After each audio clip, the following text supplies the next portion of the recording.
자, 하나솔루션을 한번 보도록 하겠습니다. 요거 같은 경우에 주주 비율이 굉장히 훌륭하죠. 요거 저번에도 저한테 누가 한번 여쭤보셨는데, 요거 제가 우주방산 쪽에 포함되는 걸로 말씀을 안 드렸죠, 얘는. 하나솔루션은 약간 우주방산보다는 좀 별개로 보는 게 더 좋을 것 같아요. 제가 볼 때는 개인적으로. 저기 섹터가 단순하게 뭐 하나가 들어가서 그게 아니라 세트레가이든 하나 에어로스페이스든 한국항공우주든 다 나름대로 뭔가 그 연결고리를 제가 말씀을 드렸죠. 발사체라든가 뭐 이런 것들을 말씀을 드렸어요. 위성이라든가. 하나 솔루션은 조금 별개로 봐야 되기 때문에 요거는 조금 보도록 하겠습니다.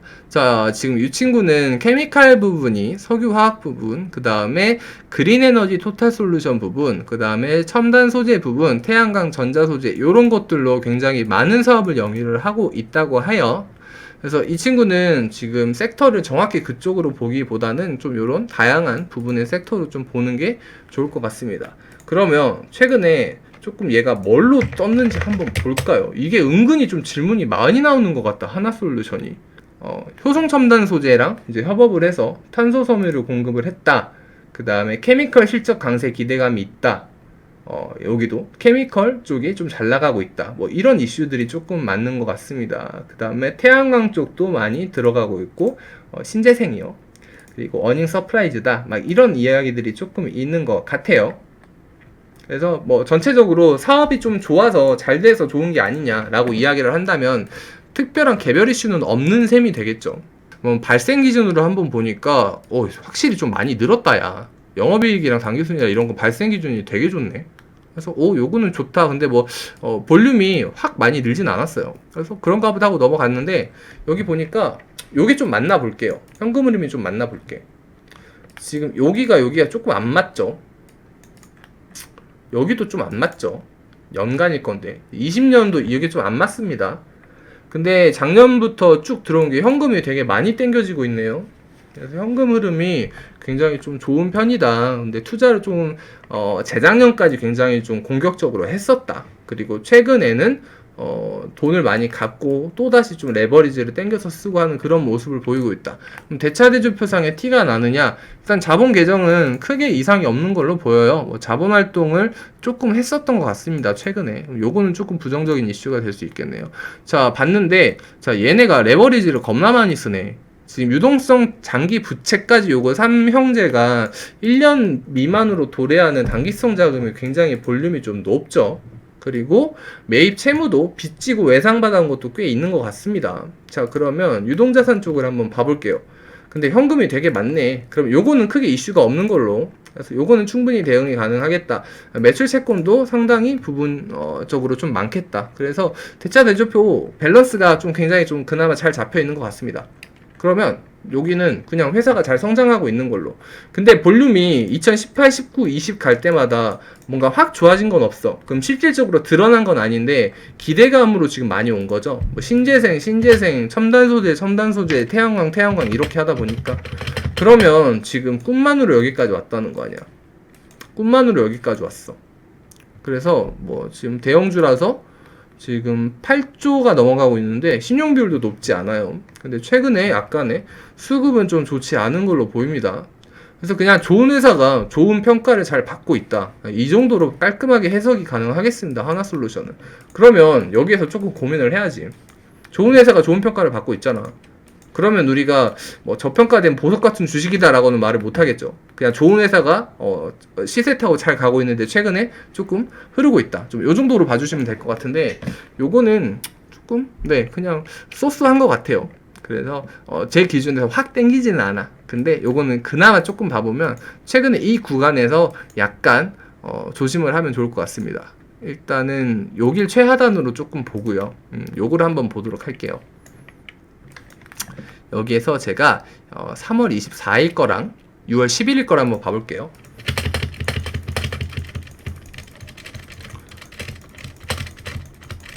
자, 여기까지 왔죠. 3월 24일이면 한 이쯤 되겠네. 이때도 조금 많았지만 42,900원도 조금 많았지만 요쯤 될 거예요. 요쯤 될 거란 말이죠. 이때부터 되게 좀 많이 들어왔어. 45,000원 정도, 42,000원, 43,000원, 45,000원 좀 요 정도랑 6월 11일이니까 요쯤 되겠죠. 요쯤 될 거란 말이죠. 이때 구간 말고 그러면 네, 요 정도 구간이 될 것 같습니다. 자, 그럼 요 정도. 그럼 딱 이때네. 44,250원이면 딱 거의 이 정도 밴드죠, 거의. 43,000원에서 45,000원 정도 왔다 갔다 할 것 같아요.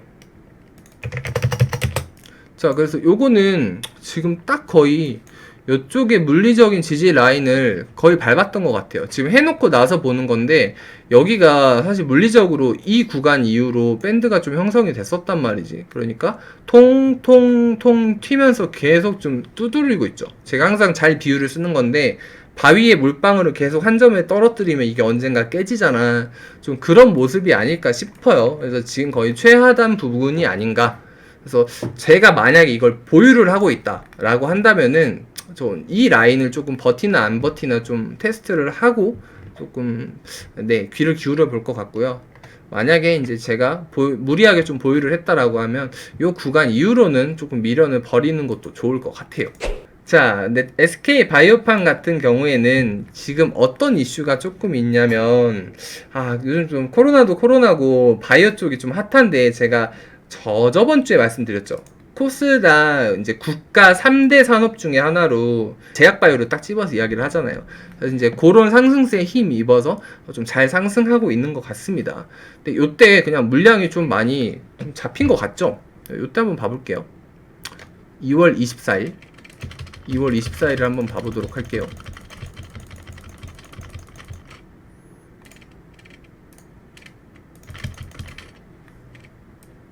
이때 좀 무섭게 갭으로 떨어졌었죠. 정말 좀 무섭게 떨어졌었습니다. 근데 이때 나왔던 게 그 좀 긍정적이지 못한 매물이 맞아요. 이때 막 누가 주워 담고 이러진 않았습니다. 그래서 이때 이후로 기간 조정이 상당 부분 일어나면서 이제 이 밑에 가격대에서 체결이 많이 되면서 이 라인대 10만원에서 11만원 사이 거래가 좀 많이 확인이 되고 있죠. 그러면서 지금 13만원대까지 올라왔는데 지금 어느 정도 실망 매물이 출회돼서 긍정적인 모습을 보이고 있거든요. 그래서 이거 같은 경우에는 사실 기업 분석이 좀 명확하게 들어가야 되는데 그렇게 우리가 분석하기엔 너무 쉽지가 않아. 어려워서 그냥 요거는 기술적인 걸로 조금 보시는 게 좋을 것 같습니다. 아마 이때도 이 최하단 심리를 받쳐줬던 게 아마 요거였을 거예요.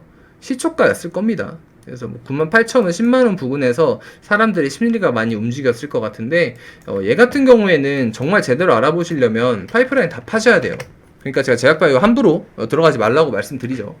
그럼에도 불구하고 나는 죽어도 제약바이오를 해야겠다라고 하시면, 그렇다고 하시면은 네, 정말 분석을 제대로 하시거나 기술적인 분석을 조금 가미를 하시는 정도가 겨우일 건데, 요거는 조금 그런 면에서 보자면 뭐 지금 딱 특별한 이슈가 막 잡히고 막 이렇진 않아요.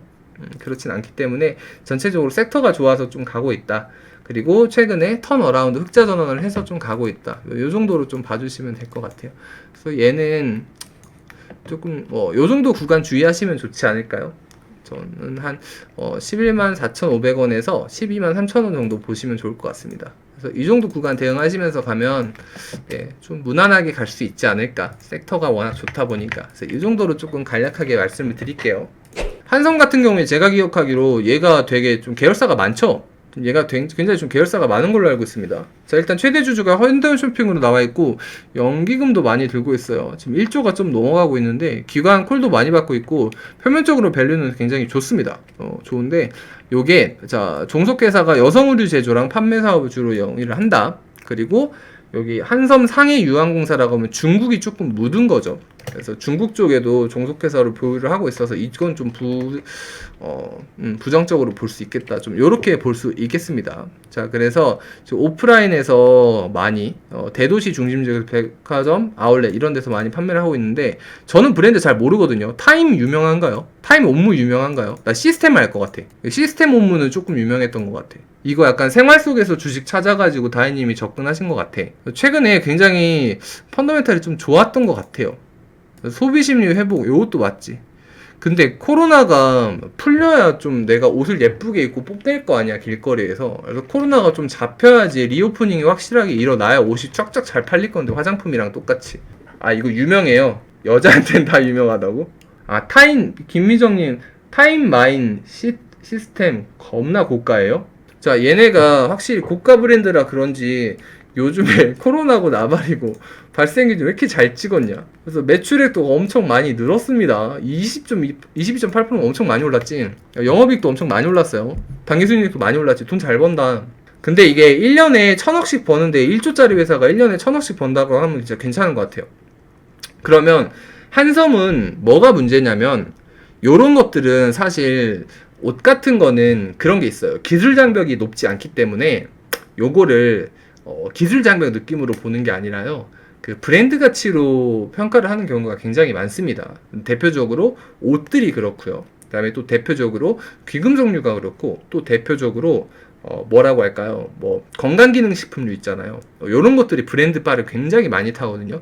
그럼 한섬은 지금 여기에서 시청자분들한테 들었을 때 브랜드 가치가 되게 좋은 거지 지금. 요거는 고가고 엄청나게 좀 탄탄한 브랜드 가치를 가지고 있다라고 볼 수 있겠습니다. 자, 일단 현금 흐름은 거짓말을 치냐 안 치냐 발생 기준의 필적 하나를 좀 볼게요. 요거는 오히려 더 좋은 것 같아. 지금 단기순이익 발생 잡히는 것보다 현금 흐름이 훨씬 좋습니다. 물론 이번 분기는 아니지만 과거에 쭉 좋은 흐름을 보였어가지고 오히려 조금 발생을 회계를 좀 보수적으로 잡는 좋은 기업이 아닌가라고 생각을 해요. 자, 그 다음에 딱 봐도 지금 자본이 좀 넘쳐나죠. 이익잉여금 상태에서 굉장히 많습니다. 부채는 딱 봐도 없죠. 뭐가 없어. 옷장 사는 거 치고 외상 이거밖에 안 대줬으면 겁나 선녀죠. 그럼 회사 지금 엄청 탄탄한 거죠. 자, 그 다음에 보니까 현금성 자산이 많이 필요가 없지. 왜냐면 단기적으로 지금 뭐 이렇게 차입 빌려온 게 없잖아. 매출 채권도 꽤 있어. 그래서 요것도 부담이 이제 안 됩니다. 자, 이제 뭐가 문제냐? 그치, 재고가 문제지. 요게 문제지. 요거는 고질적으로 좀 쌓여 있는데 옷장사는 재고가 문제예요. 이거는 반도체보다 더 힘들지. 안 나가잖아. 이거는 시즌 지나면은 요거를 자산으로 잡아야 돼. 이걸 매몰로 잡아야 돼. 쉽죠. 이 재고가 지금 18, 19, 20, 21 옷장 사는 애들이 다 그래요. 근데 요게 사실 재고를 잡아놨는데 이게 과연 팔릴까 싶은 그런 면들은 좀 있어요. 근데 이 재고를 건너뛰고라도 요 비중이 사실 부채 계정 대비 확실히 부담스럽진 않아요. 그리고 무엇보다 유동금융자산이 2,300억이나 있어서 완전히 막 패급이다 나쁘다 이렇진 않습니다. 오히려 재고를 감안하고 봐도 펀더멘탈은 확실히 밸런스가 잘 잡혀있는 걸로 보여요. 그러면 이렇게 볼 수 있을 것 같아요. 좋은 회사가 저평가로 잘 올랐다라고 볼 수 있겠습니다. 1조짜리 회사가 1년에 한 1000억씩 버는 거잖아. 그래서 굉장히 꾸준하게 잘 상승을 하고 있어요. 지금 최근에 가장 한섬이 잡힌 게 2분기도 또 어닝 서프라이즈가 될 거라고 해요. 근데 재고도 제가 좀 보수적으로 봐서 그렇지 저게 해년마다 유지를 해왔던 재고이기 때문에 뭐 이제 와서 저게 급성 악성 재고다 뭐 이렇게 볼 수는 없어요. 조금 저는 저거까지 감안해도 충분히 밸런스가 좋기 때문에 나쁘게 보고 있지 않습니다. 자, 1분기 실적이 좋았어. 2분기 어닝 서프라이즈가 지금 기대가 돼. 그 다음에 소비 심리가 조금 되살아나고 있어. 그러면 요거는 약간 컨택주 쪽으로 보는 게 좋을 것 같은데? 근데 한섬이 그 이슈가 있네. 요거는 엄청 긍정적이네요. 온라인 쪽에 폭풍 성장이 얘기가 된다라고 합니다. 한섬 온라인 쇼핑몰. 한섬 온라인 쇼핑몰. 여기 밑에 한섬 빌딩이라고 강남구 도산대로면 굉장히 부자 동네죠. 여기 나와 있는데 한섬몰이 좀 잘 나가는 것 같아요. 한섬몰 더한섬닷컴 이게 맞는 것 같습니다. 여기가 그렇게 잘 나간다고? 지금 온라인 쪽에 좀 폭풍 성장을 하고 있다라고 합니다. 그러면 또 이야기가 달라지지. 그럼 얘네 지금 굉장히 그냥 좀 단순하게 많이 올라서 최근에 코로나가 많이 심해지다 보니까 델타 이슈로 다시 재개방 리오프닝이 늦춰지는 게 아니냐 해서 좀 떨어지는 것 같은데 얘는 코로나가 잡히면 잡힐수록 조금 좋아지는 느낌을 받을 수 있겠네요. 그러면 지금 완전히 악질적인 구간은 아니다라고 좀 볼 수 있겠습니다. 자, 그 다음에 얘네가 솔직히 지금 1차 쪽은 좀 지지를 좀 깼잖아. 1조구 신용비율도 굉장히 낮죠. 그리고 최근에 수급은 개인적으로 좀 많이 쏠리는 모습이 좀 아쉽긴 한데 요걸 한번 봐보자. 요게 원래 이쯤이었단 말이지. 뭐 이쯤이었을 거예요. 요쯤에 갭이 있었으니까 한 이쯤이었을 건데 여기도 버티다가 이제 또 여기도 그나마 버티다가 막 계속 흐르는 모습을 보여주죠. 근데 아직 얘가 남았다. 한 발이 남았는데 얘가 조금 찐이었죠. 그럼 여기에서 제가 2021년 2월 8일 거를 한번 봐볼게요. 저기에서 좀 라인을 잡아볼 수 있을 것 같아.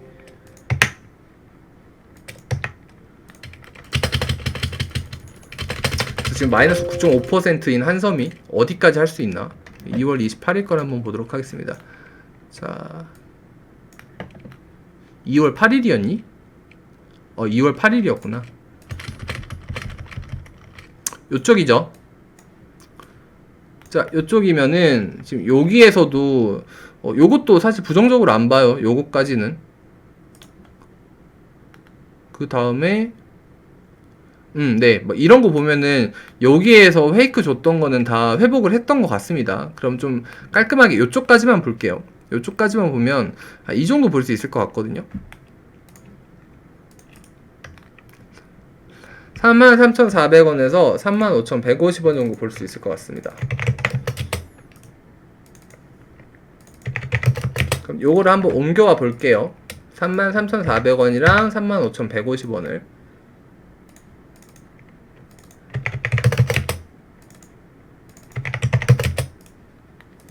그러면 좀 밑에 버틸 수 있는 라인이 있으니까 여기에서 좀 더 빠지면은 여기서 오르면 그냥 냅두고 다이님 여기서 오르면 냅두고 개인적으로 한 이 정도 구간에서 닫고 돌리거나 이 정도 구간에서 돌린다고 하면 이때 마지막 한 방 혼을 실어보는 것도 괜찮지 않을까요? 만약에 얘가 이쯤 갔어 빠졌는데 여기서 만약 돌렸다고 쳐 여기서 지금 돌려서 가면 그게 제일 좋고 네, 여기서 돌렸다고 쳐. 근데 코로나가 좀 잡히네. 사람들이 이제 막 밖에 나가. 여름이다 보니까. 그래서 이제 가을옷도 겨울옷도 준비를 해야 돼. 라고 하면은 한섬이 더 좋지 않을까요? 근데 지금 딱히 위화감이 있어 보이진 않아요. 얘 종목 자체가 이게 지금 여기서 많이 올랐으니까 고점이다가 아니라 회사가 실제로 그만큼 성장을 했어. 실제로 지금도 계속 성장을 하고 있어서 이게 완벽히 고평가다라고는 볼 수 없을 것 같습니다. 지금 브랜드가 되게 탄탄한 것 같아서 생각보다 그래서 이쯤 라인에서 돌리는 거 보고 접근하시면 좀 괜찮지 않을까? 요게 되게 좋은 주식이구나. 한섬이 생각보다 좋은 주식이구나. 대유 플러스 한번 보도록 하겠습니다. 꽃경님께서 대유 플러스를 말씀해 주셨는데 대유가 자동차 쪽이죠. 근데 요게 조금 시리즈가 있단 말이지. 대유 에이텍이 있고 대유 AP가 있고 대유 플러스가 있죠. 근데 제가 옛날에는 좀 봤었는데 지금은 좀 안 보거든요. 지금 뭔가 제가 끄적끄적 해놨던 뭔가 거래 흔적들이 있죠.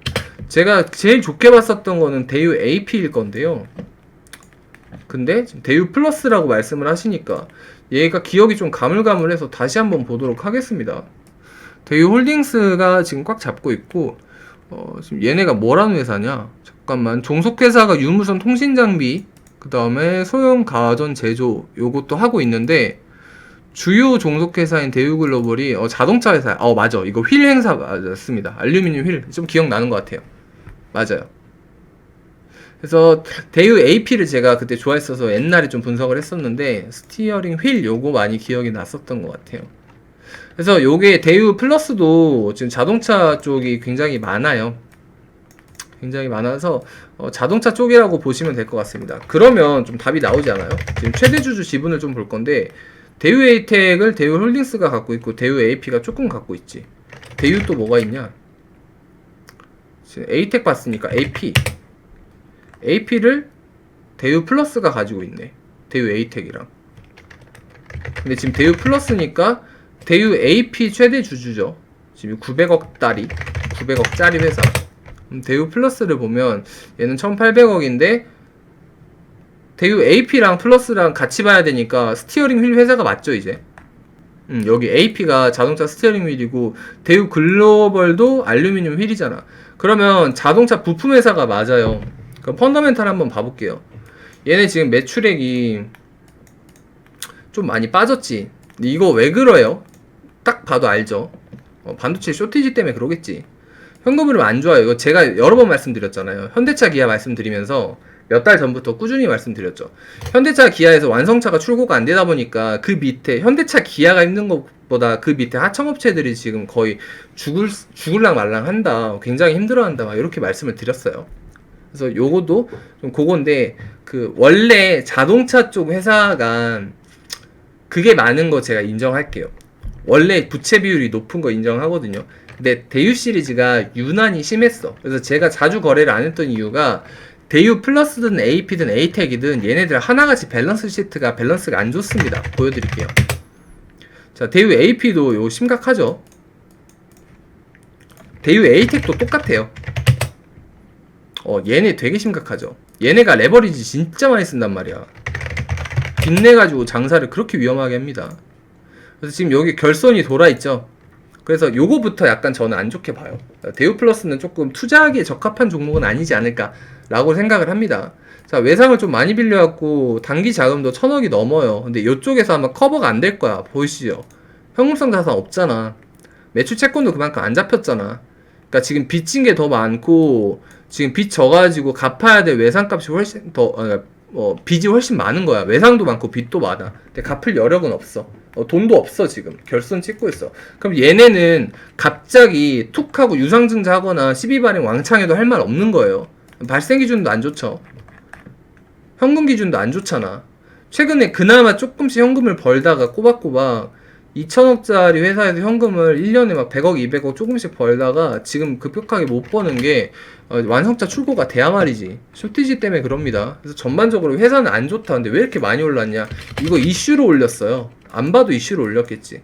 요거 이슈가 분명히 찌라시가 돌았을 겁니다. 대우 플러스 같은 경우에는 최근에 전기차 관련돼 가지고 요거 많이 좀 찌라시를 올렸죠. 좀 그런 면이 있습니다. 그래서 대우 플러스 전기차 인프라 확대 기대감에 올랐는데 요것도 실체가 좀 잡히나 안 잡히나 모르겠어. 그 다음에 또 요것도 있지.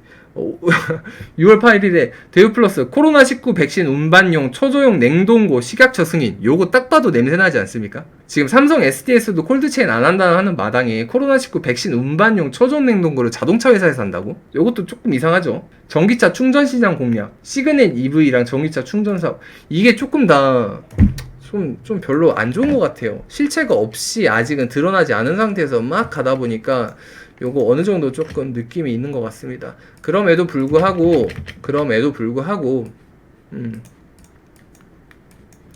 요런 거는 거래량이 너무 간헐적이어서 티가 좀 많이 나는 것 중에 하나죠.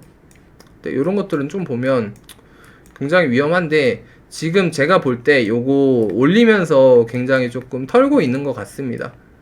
그래서 네, 팔 만큼 좀 판 것 같아요. 물량이 조금 남았을지도 모르겠다는 것도 사실 확신이 좀 안 서는데, 네, 이거 얘네 좀 팔 만큼 판 것 같습니다. 네, 잠깐만요. 조금 더 자세히 봐볼게요.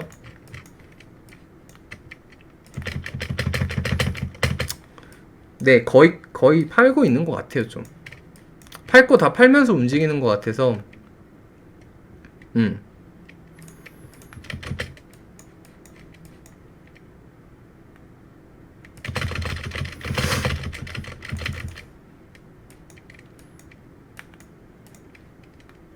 네, 솔직히 별로 좀 좋은지 모르겠어요. 그래서 조금 요거는 솔직담백하게 말씀을 드렸습니다.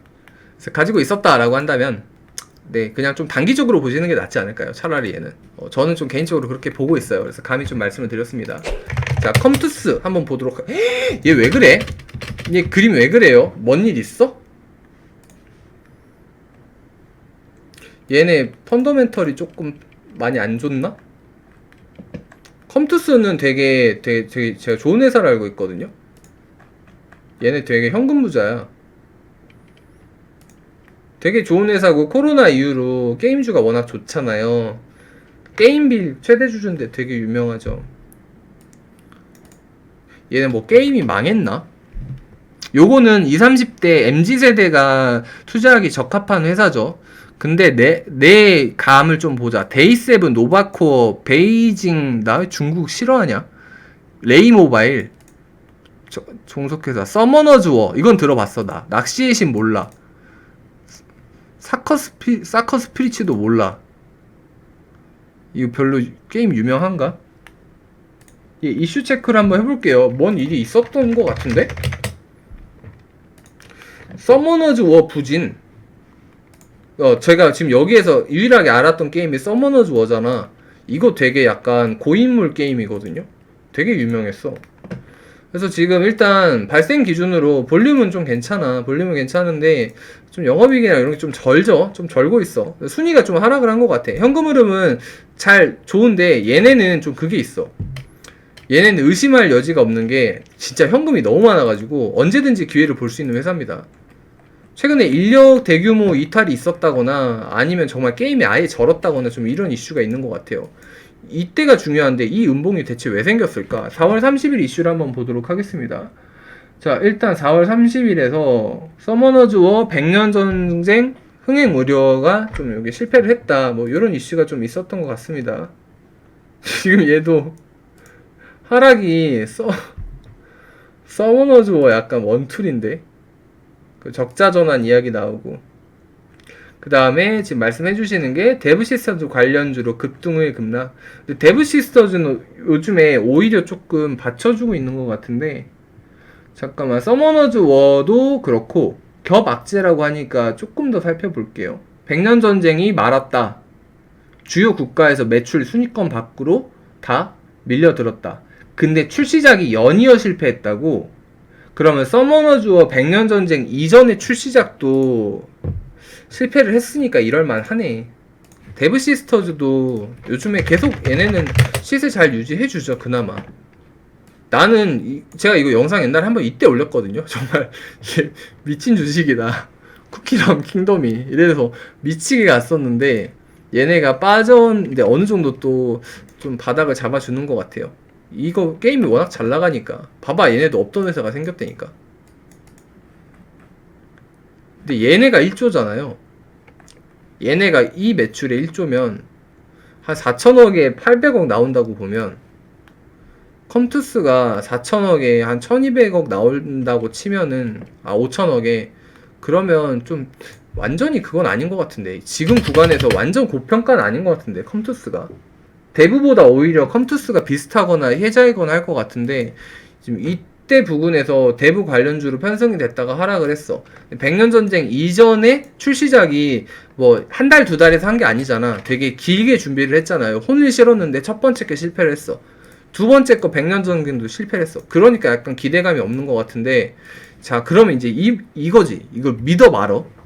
컴투스 하면 옛날에 막 사커 게임이나 이런 걸로 좀 유명했거든요. 캐주얼 게임으로. 서머너즈 워 원툴로 좀 떴다가 최근에 서머너즈 워 IP가 훼손이 돼서 이제 증권가에서도 이렇게 판단을 하고 있는 것 같습니다. 그러니까 우리가 그렇게 생각하잖아요. 뭐 맵마블 하면 세븐나이츠 뭐 이렇게 생각을 하잖아. 그 필살기가 있고, NC소프트 하면 리니지라는 약간 필살기가 있잖아. 근데 컴투스 하면 서머너즈 워 필살기가 있었는데 그 필살기가 망가졌어. 그래서 많이 기대감이 없는 것 같은데, 좀 고민해볼 만할 것 같습니다.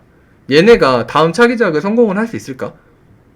그거를 좀 분석을 해봐야 될 것 같은데, 그게 잘 모를 수도 있을 것 같아요. 지금 명확하게 그걸 모르는 상태에서 투자하기엔 약간 조금 애매하지 않나? 또 제약바이오 쪽에 오지 않았나? 야, 잠깐만. 근데 제가 옛날에 영상 올렸잖아요. 주식 초보 4가지 섹터 조심하라고. 지주사, 제약바이오, 엔터주, 게임주. 근데 왜 자꾸 제약바이오, 게임주, 엔터주 이런 것만 나오냐? 참, 저도 그런데 사람들 모두 다 청개구리인 것 같아요.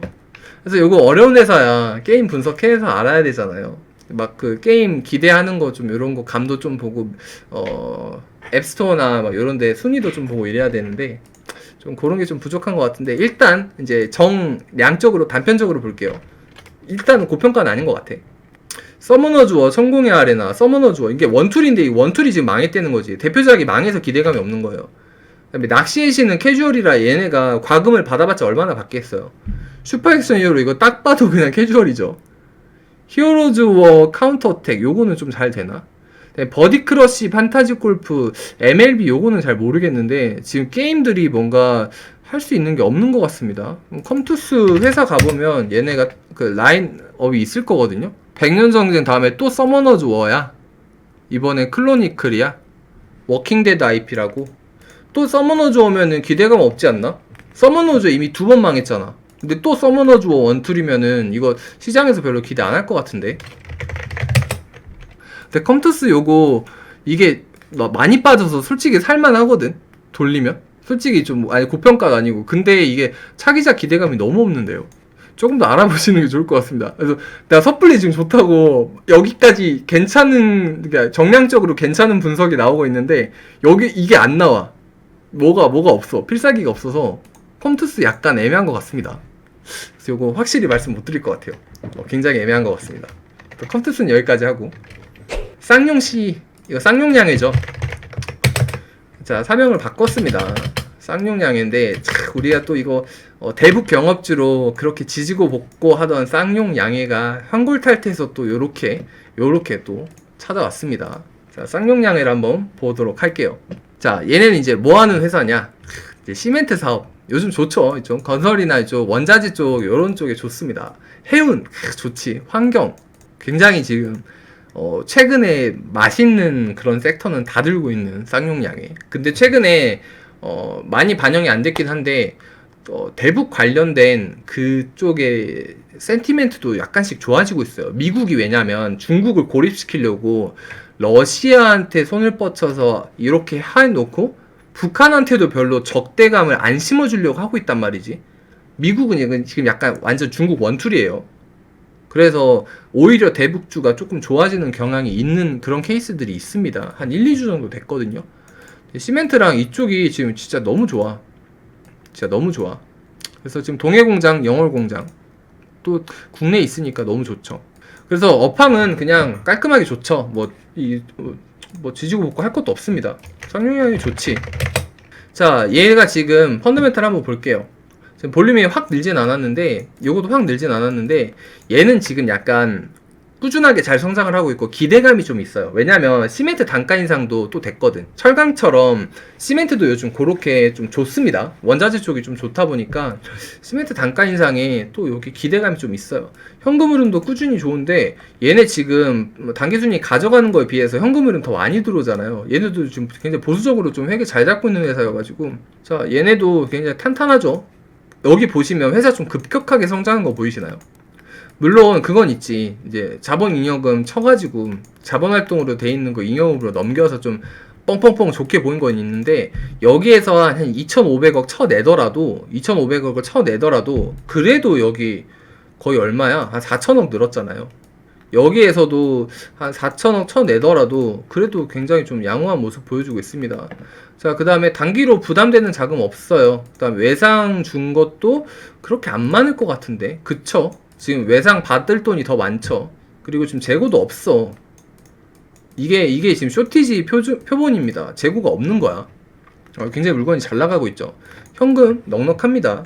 펀더멘탈 좋고 발생 기준 좋고 현금 기준 좋죠. 업황 좋고 시멘트 단가 인상도 된다라고 하니까 굉장히 좋은데, 문제는 뭐냐? 비싸. 그만큼 시장에서 반영이 잘 되고 있잖아요.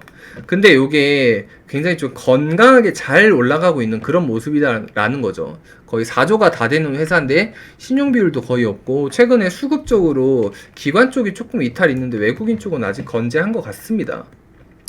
그래서 쌍용 양회 같은 경우에는 여기 시멘트도 시멘트인데 얘네도 ESG 좀 등급 괜찮게 잘 지키는 걸로 알고 있거든요. 그래서 얘네 친환경 사업도 좀 어느 정도 잘 하고 있는 걸로 알고 있어요. 그리고 얘네 이제 그게 있지, 필살기가. 이거 우리나라 이제 뭐 하고 있죠? 주택 공급 확대 그거 있죠. 정부에서 추진하는 거 있잖아. 우리나라 이제 아파트 엄청 지을 거잖아요. 미국에는 인프라 투자권이 있고, 일본에는 도쿄올림픽 인프라 투자권이 지금 있고, 우리나라는 뭐가 있어? 아파트 공급권이 있죠. 정부에서 이제 집값 잡는다고 청년들 집 마련해준다고 거의 막 뭐 80만원, 90만원, 100만원 막 이렇게 이야기를 하잖아요.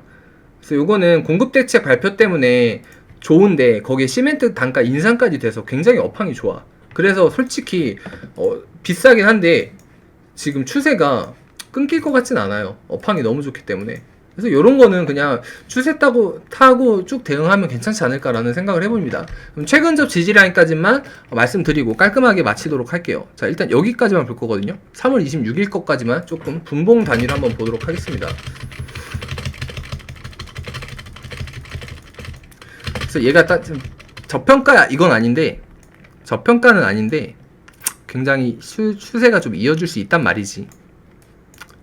그래서 얘네는 여기는 좀 쉽고 이때가 약간 멋있었는데 7,380원 한번 봐볼게요. 7,380원이랑 이때도 한번 나왔네. 8,230원은 약간 오바고, 얘는 그냥 7,380원 원툴로 가도 크게 무리가 없을 것 같습니다. 그래서 만약에 보유를 하고 계시다면 여기까지는 리밸런싱을 조금 염두를 해 두셔도 되지 않을까요? 근데 여기도 또 너무 멀다. 조금 더 최근접으로 봐볼게요. 6월 8일 정도가 괜찮을 것 같습니다.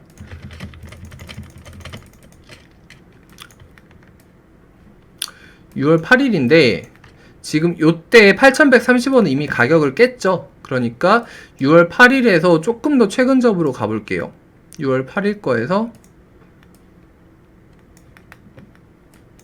이 라인을 보면 될 것 같습니다. 그럼 여기에서 7,800원에서 7,690원 정도면 조금 대응하기 쉬울 것 같아요. 그래서 저는 7,690원,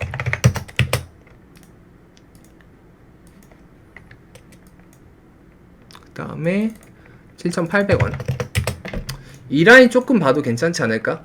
그래서 요 정도랑 요 정도의 좀 물리적으로 라인이 있다 보니까 요거 참고하시면 조금 도움이 되지 않으실까요? 지금 요거는 심리적인 라인 밟고 일어선 걸로 보시면 될 것 같아요. 안 그래도 딱 사람들이 60일선 좋아하잖아. 그래서 요런 심리가 시장 회복이랑 좀 겹쳤던 것 같고, 물리적인 라인은 요쪽이랑 요쪽 정도 보시면 될 것 같습니다. 쌍용량에는 적진 않을게요. 완전 막 이거 약간 찾았다 이 느낌은 안 드는데 그냥 좋은 주식인 것 같아요. 그래서 요렇게 말씀드릴 수 있겠습니다. 자, FST는 사실 저도 포트폴리오 내 반도체 관련 주를 딱 하나 잡고 있거든요. 근데 반도체가 국내에서 반도체 장비라거나 반도체 부품을 중간에서 조달하는 역할이라거나 이런 것들은 좀 유효한 것 같아요. 국가 기간 산업으로 좀 정해놨기 때문에 삼전 SK 하이닉스에 투자하는 건 솔직히 좀 말리고 싶거든요. 이제 그쪽은 출혈이 너무 심하니까. 근데 그쪽에 하청 일수로, 그러니까 제가 자동차 쪽 하청은 좀 말리겠는데 대신 현대차 기아가 쇼티지가 풀리면 좋을 수 있지. 근데 삼전 SK 하이닉스보다는 차라리 하청 쪽이 좀 낫지 않나. 특히나 그 K 반도체 벨트 이렇게 구성하는 그쪽 주축이 좀 좋지 않겠나, 좀 이렇게 생각을 해봅니다. 그럼 FST를 한번 볼게요. 자, 얘네가 삼성전자 쪽에 물량이 조금 있잖아요. 그래서 최근에도 이 친구 같은 경우에는 삼성전자에 조금 수주 받아서 좀 전달하고 좀 요런 걸로 알고 있거든요. 그래서 요거는 솔직히 조금 좋게 봐요. 근데 그만큼 좀 비싼 게 흠이지 이것도. 근데 잘 찾아보시면 반도체 쪽 중에서 알맹이 쥐고 있는데 덜 오른 거 많습니다. 그런 거 좀 잡으셔도 좋아요. 지금 솔루션 사업부에서 지금 센서 반도체, LED 요런 건데, 요것도 LED니까 또 괜찮죠. 이게 업황이 좀 어마무시하진 않지만 그래도 평탄은 쳐주니까. 그래서 요런 거를 좀 진행을 하고 있다. 그래서 칠러를 주력으로 좀 생산을 하고 있다. 좀 이렇게 봐주시면 될 것 같습니다. 그러면 얘는 좀 단편적으로 요걸 보면 좋잖아요. 이런 걸 보면 좋잖아요. 근데 굉장히 발생 기준이 샷이 시원하게 나고 있죠. 시원하게 나고 있는데 얘가 과연 시총 대비 저평가일까? 이 생각은 좀 항상 들긴 했었어요. 최근에 좀 많이 들어요. 이게 지금 좋아지고는 있는데 최근에 좀 급격하게 너무 오른 감이 솔직히 좀 있거든요. 근데 이번에 크게 집중할 건 아니긴 한데 현금 흐름도 좀 그다지 좋진 않네요. 그래서 요거가 조금 의심이 되는 구간이 있다. 그래서 밸런스를 좀 봐보는데 최근에 자본잉여금도 늘었는데 이익잉여금도 많이 늘었죠. 부채 같은 케이스에도 차입금이 한 290억 정도 있고 외상이 한 270억쯤 있네요. 근데 요거 빚진 것도 이렇게 있고 재고도 좀 양호하긴 한데 현금성도 늘었어. 근데 얘네가 지금 현금이 안 들어왔는데 어딘가 구멍이 하나 있을 거란 말이지. 좀 이상하다. 또 좀 분산이 많이 됐나? 조금 중요한 건 아닌데 제가 보기에 약간 조금 벙한 게 있어서 일단은 넘어가도록 하겠습니다. 그래서 전반적으로 좀 잘 하고 있는데 이거 솔직히 싼지 모르겠어요. 시총이 벌써 한 5천억, 6천억쯤 되는데 정말 최근에 너무 급하게 올랐죠. 코로나 이후로. 근데 얘가 전적이 조금 화려한 게 얘네 한번 빠질 때 좀 시원하게 빠지지 않나요?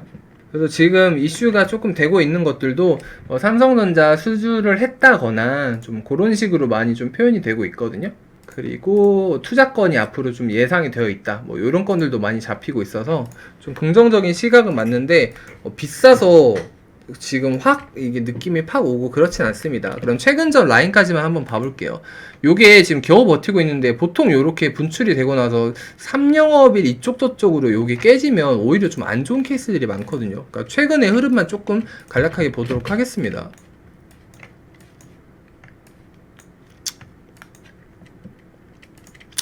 요것도 조금 매도가 병행이 되고 있는 걸로 보입니다.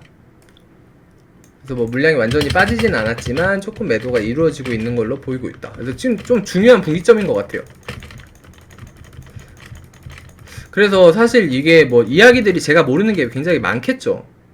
굉장히 많을 거야. 좋은 이슈들이 많겠지. 더 분석을 해보면 좋은 것들도 나올 텐데 얘네가 그냥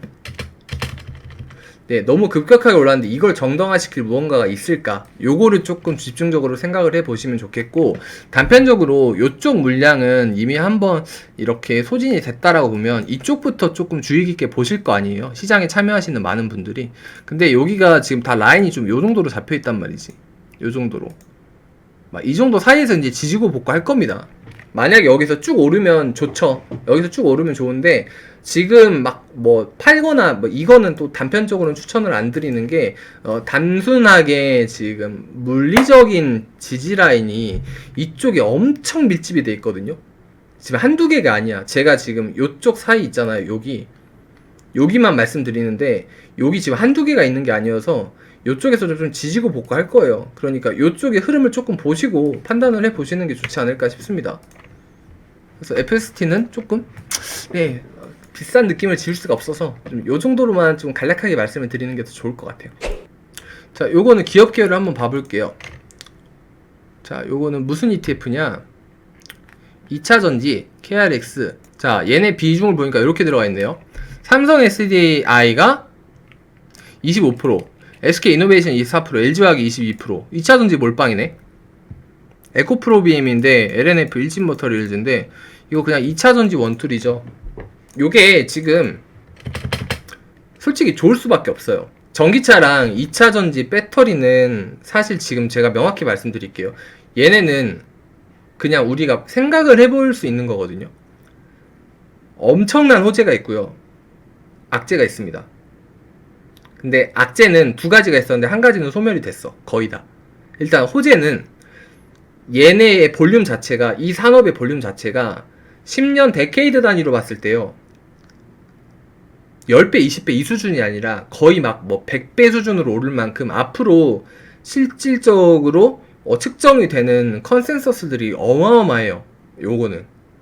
그래서 전기차 뭐 2차 전지 배터리 이쪽은 정말 시세 초입에 초입도 안 왔다. 그래서 앞으로 길게 보면은 정말 길게 갈 수 있을 만한 그런 섹터다. 이게 명백한 호재고, 이제 악재 중에 이제 하나는 뭐 기술 분쟁 건이 많았는데 요거는 거의 다 소멸이 됐잖아요. 그래서 이거는 건너뛰더라도 그게 남아있지. 그러면 전기차 완성업체들이 이제 외부에 굉장히 많이 몰려 있는데 뭐 테슬라도 그렇고 파나소닉도 그렇고 포르쉐도 그렇고 막 그런 굵직한 회사들이, 폭스바겐도 마찬가지고 거의 다 배터리 내재화를 선언을 했잖아요. 그럼 여기에서 고객을 얼만큼 창출해서 가져올 수 있을 것인가? 좀 이 이슈가 있어서 악재랑 호재가 좀 공존하고 있는 그런 게 맞는데, 사실 좀 그 생각도 들어요. 배터리 전문 업체가 있고 그냥 그 자동차 완성업체에서 배터리 내재화를 한다라고 하는데 요 기술 간격이 쉽게 좁혀질까 이 생각은 들거든요. 그래서 요거는 아마 배터리 업체가 완성차 업체를 상회하는 그런 좋은 제품들을 계속해서 프로덕트들을 성공을 시키고 퍼블리싱에 성공을 시키고 이런 미래가 좀 펼쳐지지 않을까. 단편적으로 그 G스택 기술만 봐도 사실 LG 쪽에 그 기술력이 좀 월등했었잖아요. 그래서 또 그런 좀 신기술들이 계속해서 나오지 않을까. 그래서 산업혁명이 좀 일어나지 않을까라고 생각을 해서 솔직히 요거는 뭐 길게 끌고 간다. 내가 투자 기간을 길게 잡겠다. 리밸런싱도 확실하게 진행을 하겠다라고 하면은 솔직히 이거는 믿고 갈 수 있는 섹터 중에 하나죠. 미래 성장성이 어느 정도 좀 검증이 돼 있는 그런 섹터이기 때문에 요거는 조금 이견이 없을 것 같습니다. 그래서 요거는 좀 그런 식으로 봐주시면 더 좋을 것 같아요.